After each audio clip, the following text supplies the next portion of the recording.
इस धारावाहिक की घटनाएं और पात्र काल्पनिक है। इनका वास्तविक जीवन से कोई संबंध नहीं है।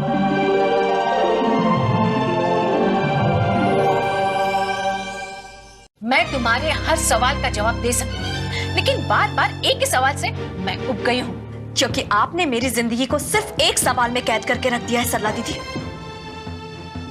अगर मेरे पास मेरा बच्चा होता ना तो मैं किसी से कोई सवाल नहीं पूछती, लेकिन अब जब तक मैं जिंदा हूं तब तक सिर्फ एक ही सवाल मैं आपसे पूछती रहूंगी, मेरा बच्चा मुझे कब वापस मिलेगा। और मैं पहले ही तुमसे कह चुकी हूँ कि इस सवाल का जवाब मैं क्या कोई भी तुम्हें नहीं दे सकता। जो जिम्मेदारी आपकी है उसके लिए मैं सिर्फ आपसे सवाल पूछूंगी सरला दीदी, किसी और से नहीं। मुझसे सवाल करने का अगर इतना ही शौक है तो सबसे पहले उससे सवाल कर जिसने तुम्हारी जिंदगी बर्बाद की, उस मन से। आज तो तुमने उससे सवाल किया, उससे जवाब मांगा कि उसने ऐसा तुम्हारे साथ क्यों किया? उसके किए का जवाब सिर्फ भगवान उससे मांगेंगे। वो मेरे लिए मर चुका है और मैंने तुम्हें जिंदगी दी है, इस आश्रम में रहने का ठिकाना और सर पर छत दी है। आपने बहुत एहसान किया है सरला दीदी, बस एक एहसान और कर दीजिए, मुझे मेरा कर्ण वापस दिलवा दीजिए। जो नहीं हो सकता उसकी उम्मीद मत करना। तो मैं क्या करूं? मेरे जीने का सिर्फ एक ही रास्ता है। मेरा कहना मान और शादी कर ले। आश्रम से निकलने पर सर पर एक छत होगी, माथे पर पति के नाम का सिंदूर होगा।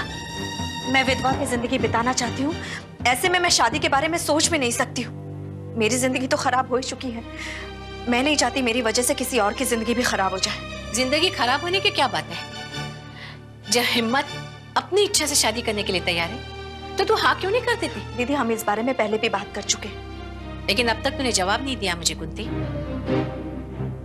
देखो कुंती, तू ये मत सोच कि हिम्मत दिखने में सुंदर नहीं है, उसकी कोई हैसियत नहीं है, लेकिन आज वो तुम्हारे लिए काम कर रहा है, मेहनत कर रहा है। सरला दीदी, उसके काम करने, उसकी मेहनत करने की वजह से मैं उससे शादी कर लूं, ये तो कोई बात नहीं हुई ना। शादी के लिए मेरा अपना मन भी तो तैयार होना चाहिए। तुम्हारे ऐसे हालात हैं, फिर तुम्हारा मन तैयार क्यों नहीं हो रहा है?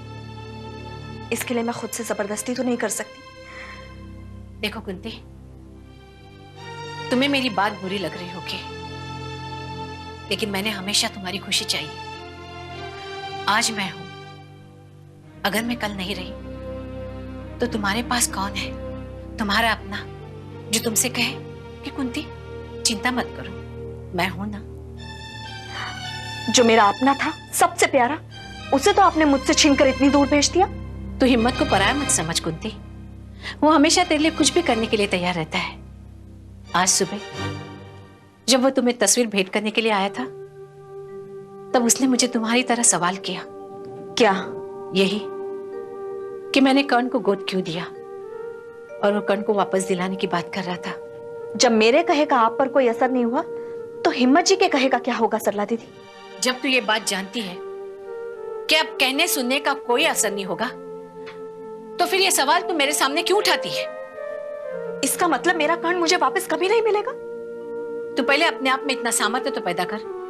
तेरी किस्मत में बेटा मिलना होगा तो तुझे जरूर मिलेगा। आपकी ये बात मेरी समझ में नहीं आ रही है दीदी। कुंती, जो बातें तेरी समझ में आती है उसे भी तू समझने की कोशिश नहीं करती। कर्ण के नाम पर अपने आप को और बर्बाद मत कर। तो जिस कर्ण के लिए अब भी बेताब है, उसके लिए मिस्टर और मिसेस ओलिवर उसके माँ बाप बन चुके हैं। वो दिन रात उसके सामने रहते हैं। अब तक तो वो तेरा स्पर्श भी भूल चुका होगा। लेकिन मुझे तो पूरी तरह से याद है, जब से वो पैदा हुआ तब से लेकर 6 महीने तक एक एक दिन मुझे अच्छी तरह से याद है। तो उसी खुशनुमा यादों के सहारे जी सकती है तो जी। तुम्हारी स्वर्गवासी माँ की सहेली होने के नाते मैंने हमेशा तुम्हारी भलाई चाहिए है। आज तक तुम्हें आश्रम में रखा, लेकिन अब आश्रम से निकलने का वक्त आ गया है, और मैं चाहती हूँ कि आश्रम से निकलने से पहले तुम शादी कर लो, अपना घर बसा लो, ताकि आगे तुम्हें कोई तकलीफ ना हो। काश कि आप मेरी तकलीफ समझ पाती सरला दीदी। जो ये बार बार आप मेरी शादी के बारे में बात करती रहती है ना, आप क्या जाने शादी क्या होती है, पति क्या होता है। हाँ, मैं क्या जानूं, मैं तो यूं ही पड़ी होके, मुझे तो कुछ पता ही नहीं। दीदी, जिस हिम्मत की आप बात कर रही हैं ना, उसकी अपनी जिंदगी का तो कोई ठिकाना है नहीं। वो मुझे क्या सुरक्षा, क्या हिफाजत देगा? 50 रुपए की नौकरी कर लेने से उसकी हैसियत क्या शादी की हो गई? कुंती, तुम्हारी अपनी हैसियत क्या है? क्या है तुम्हारे पास? मेरे पास अपना सब कुछ था जिसे आपने मुझसे छीन लिया है। सरला दीदी, जो मुझे चाहिए वो आप मुझे दे नहीं सकती, और जो मैं चाहती नहीं हूं उसके लिए आप मुझे मजबूर कर रही हैं। तुम्हें मजबूर करके मुझे क्या फायदा होने वाला है? तुम्हें क्या लगता है तुम्हें लेकर मैं जो सोचती हूँ उसमें मेरा कोई स्वार्थ है? आपका स्वार्थ नहीं तो एक औरत होकर भी आप मेरे दर्द को क्यों नहीं समझती? लेकिन आप कहां से महसूस करेंगी? आप तो कभी मां बने ही नहीं, ये सुख तो आपको कभी मिला ही नहीं। एक मां की अपने बच्चे के लिए क्या तड़प होती है कि वही महसूस कर सकता है जिसने इस तकलीफ को सहा हो। हाँ, तूने ही सारा दर्द, सारी तकलीफ उठाई है। मैंने तो कुछ सहा ही नहीं। क्या सहा है आपने? एक मां की तकलीफ क्या होती है जानती हैं आप? जानना चाहती है तो सुन। आज तक मैंने ये बात किसी के सामने नहीं कही, लेकिन आज तुम्हारे सामने दोहरा रही हूं। मैंने भी अपना बच्चा खोया है। मैंने भी 9 महीने उसके सपने देखने में गुजारे हैं। क्या? मैंने भी बड़ी उम्मीदें, बड़ी आस लगाए रखी थी। मैंने सोचा था कि जब वो पैदा होगा तो मुझे दुनिया भर की सारी खुशियां मिल जाएगी, एक मां बनने का सुख मिलेगा, और वो जब अपनी तोतली आवाज में मुझे मां करके पुकारेगा ना, तो मैं संपूर्ण औरत बन जाऊंगी। लेकिन क्या सरला दीदी? लेकिन विधाता को शायद ये मंजूर नहीं था। उसने धरती पर आंख खोलने से पहले अपनी सांसें तोड़ दी। मेरी बदकिस्मती, मैं मां तो बनी, लेकिन एक मरे हुए बच्चे की। मैंने भी मां का दर्द सहा है। मैं मां की तकलीफ को अच्छी तरह जानती हूँ, समझ सकती हूँ। और तुम कहते हो कि मुझे मां का दर्द नहीं पता। लेकिन दीदी, अब तुम मुझसे ये नहीं पूछना कि उस बच्चे का बाप कौन था।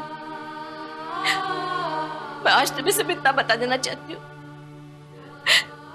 कि मैंने भी मां का दर्द क्या होता है ये भोगा है। बच्चे का बिछोड़ सहा है। तुम्हें क्या लगता है किससे तुम्हारा दर्द बड़ा है? दीदी, क्या आप उस दर्द को भुला सके? कोई नहीं भुला सकता, लेकिन झूठ को याद रखना पड़ता है, सच को याद रखने की जरूरत नहीं पड़ती। अच्छा सरला दीदी, अगर आज वो जिंदा होता तो आप क्या करते? मैं भी उसे बाप का नाम नहीं दे सकती। जो हालत आज तुम्हारे हैं, वही हालत 30 साल पहले मेरे थे। अगर वो जिंदा होता तो मैं भी वही फैसला करती जो आज मैंने तुम्हारे लिए लिया है। ये समाज बच्चे के बाप का नाम पूछता है, और जिस बच्चे का बाप नहीं होता ना, उसे हरामी कहते हैं। और एक मां होकर अपने बच्चे के लिए इतनी बड़ी गाली लेकर नहीं जी सकती। नहीं।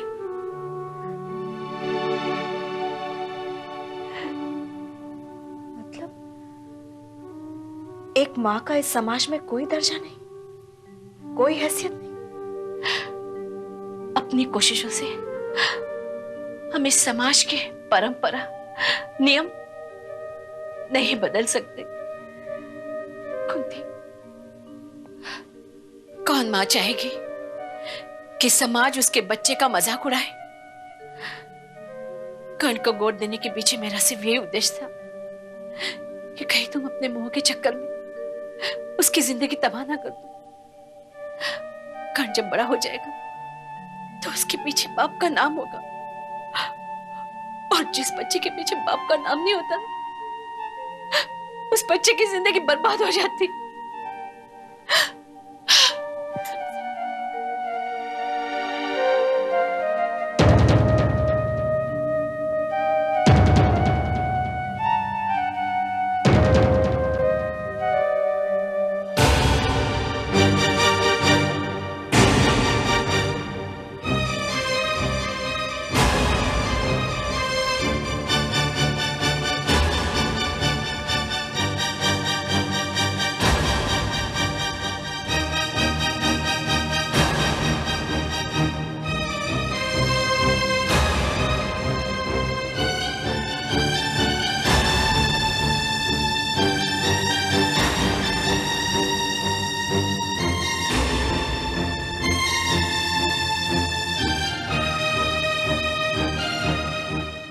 Alan, my son. Baby, बताओ ये कौन है? पापा। Very good. My sweet baby. Okay, now you let me know कि ये कौन है? Mummy. Are for my son, my sweet baby. Brigade? Maria, my sister, please come. I'll show you something. You know, हमारा island हमें पहचानता है, हमें mummy बोलता है। क्या? Yes. कम अभी हमें मम्मा और अलीवर को पापा बोलता है। And you know, अब हमें कोई टेंशन नहीं। हमें मम्मा बोलकर इसने बता दिया कि हमें अपनी माँ मानता है। चलो, तुम्हारा सिखाना काम तो आ गया। मारिया, कई बार मैं बहुत इम्पेशेंट हो जाता था। मुझे लगता था पता नहीं कब मेरा एलन मुझे माँ बोलेगा। But now I am very happy. आज हम बहुत खुश हैं। हम तुम्हें बता नहीं सकता। सचमुच ये खुशी की बात है। और देखो, जैसे जैसे हमारा आइलैंड बड़ा हो रहा है, इसकी शक्ल भी बदल रहा है। ये खुद कुछ हमारे जैसा लगता है ना? हाँ हाँ, बेटे की शक्ल माँ पे नहीं जाएगी तो और किस पे जाएगी? या तो माँ या बाप। नो नो नो, बाप जैसा ना है। एलन एलन हमारा बेटा है और इसकी शक्ल भी हमारे जैसी है। Hi everybody. Hi. Hi darling. You know, अब हमारा आइलैंड हमें पहचानता है। What? यस, तुम पूछो उससे।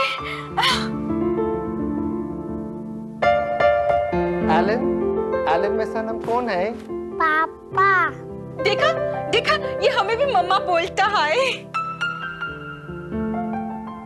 He is now 4 years old. या अभी 4 साल का हो गया है। हम एलन को स्कूल भेजेंगे, पढ़ाएंगा। बट इतना जल्दी? This is right age, darling. क्यों मरिया? जी हाँ, आजकल तो माँ बाप अपने बच्चे को 2-2.5 साल की उम्र में ही स्कूल भेज देते हैं। मैं अपने एलन को डॉक्टर बनाएंगा, हॉस्टल भेजेंगा। हॉस्टल में? But why hostel? Allen hostel में नहीं जाएगा, हमारे साथ रहेगा। मैं एलन के बिना नहीं रह सकता। एलन हमारे साथ ही रहेगा। What happened, Maria? तुम क्या सोच रहा है? ब्रिगेड, मैं सोच रही थी कि तुम एलन से कितना अटैच हो गई हो। तुम उससे एक पल के लिए भी अलग नहीं हो सकती। मारिया, बिकॉज मैं इसके बिना नहीं रह सकता। तुम ऐसी माँ होकर भी उसे एक पल के लिए भी अलग नहीं हो सकती। तो वो माँ जिसने उसे जन्म दिया है, वो कैसे अलग रह रही होगी? नो नो, अब हम उसके बारे में सोचकर अपनी हैप्पी मोमेंट्स को खराब नहीं करना चाहता। न जाने क्यों ब्रिगेड, इंसानियत के नाते मुझे उसका ख्याल आ जाता है। जो रिश्ता आज तुम्हारे लिए सब कुछ है, उसी रिश्ते को लेकर वो औरत जिसने इसे जन्म दिया है, उसने भी कई सपने देखे होंगे। बट मारिया, आज जो सपना हम एलन का पूरा कर सकता है, वो औरत पूरा नहीं कर सकता। एंड यू नो, वो औरत एक कुंवारी माँ थी, और इंडिया में कुंवारी माँ के लिए ये सब करना is not easy, you know. तुम उस माँ से मिली थी? यस मारिया, हमने इंडिया जाकर उसको चांस भी दिया था। हमने बोला था कि तुम इस बच्चे के बाप को ले आओ तो हम ये बच्चा तुम्हें वापस कर देगा, बट वो ऐसा नहीं कर पाया। Maria, now we have every right on this child. हो सकता है उसकी कोई मजबूरी रही हो, उसने अपने ही बच्चे के सब अधिकार खो दिए। उसने तो पूरी कोशिश किया था हमारे एलन को हमसे छीनने की, और इसलिए उसने हमारे एलन को किडनैप भी किया था। क्या? नहीं, हमने बड़ी मुश्किल से अपने एलन को वापस पाया है, और अब हम किसी भी कीमत पर इसे खोने नहीं देगा। No, Allen is my sun.